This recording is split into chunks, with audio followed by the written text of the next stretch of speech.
Proklamasi. Kami, bangsa Indonesia, dengan ini menyatakan kemerdekaan Indonesia. Hal-hal yang mengenai pemindahan kekuasaan dan lain-lain diselenggarakan dengan cara saksama dan dalam tempo yang sesingkat-singkatnya. Jakarta, 17 Agustus 1945, atas nama bangsa Indonesia, Soekarno Hatta.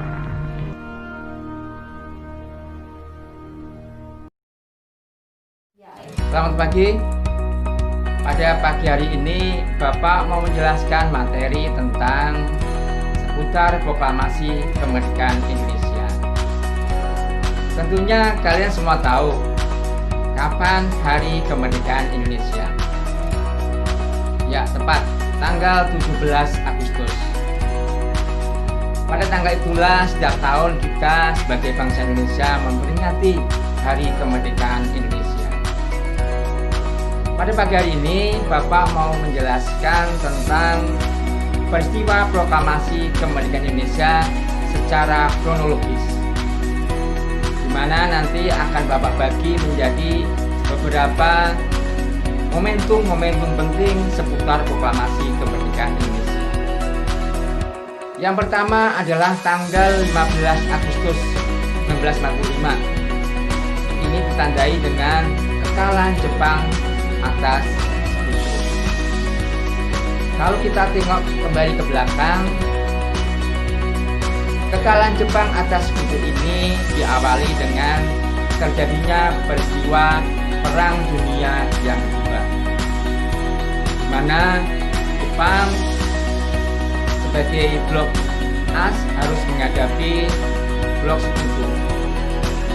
Di Asia, Jepang harus menghadapi banyak sekali negara-negara Sekutu.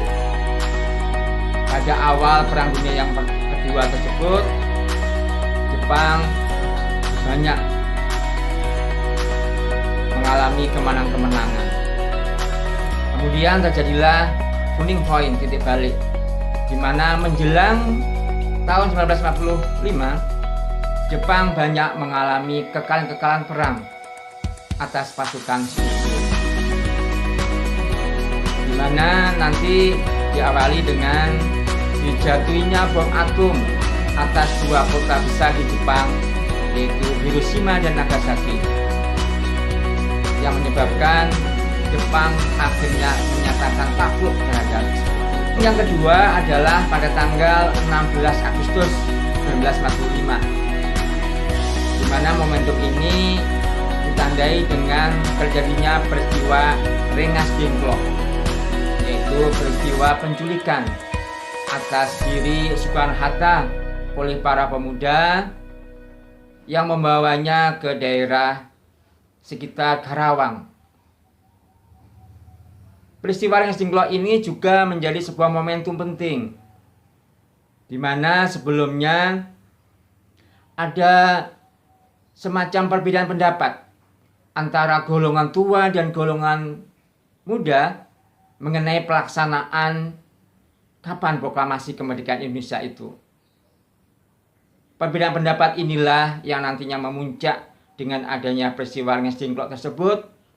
Namun demikian, ternyata peristiwa ini juga menjadi salah satu momentum, ya, di mana ternyata bangsa Indonesia telah satu suara, telah sepakat, ya, bahwa proklamasi kemerdekaan Indonesia itu harus segera dilaksanakan.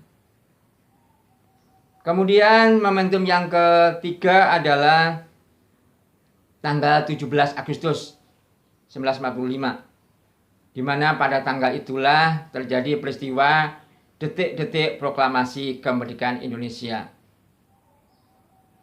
Peristiwa ini menjadi peristiwa yang maha penting, juga dikatakan sebagai peristiwa kulminasi, titik puncak perjuangan bangsa Indonesia. Seluruh perjuangan bangsa Indonesia akhirnya mencapai cita-citanya, yaitu kemerdekaan Indonesia.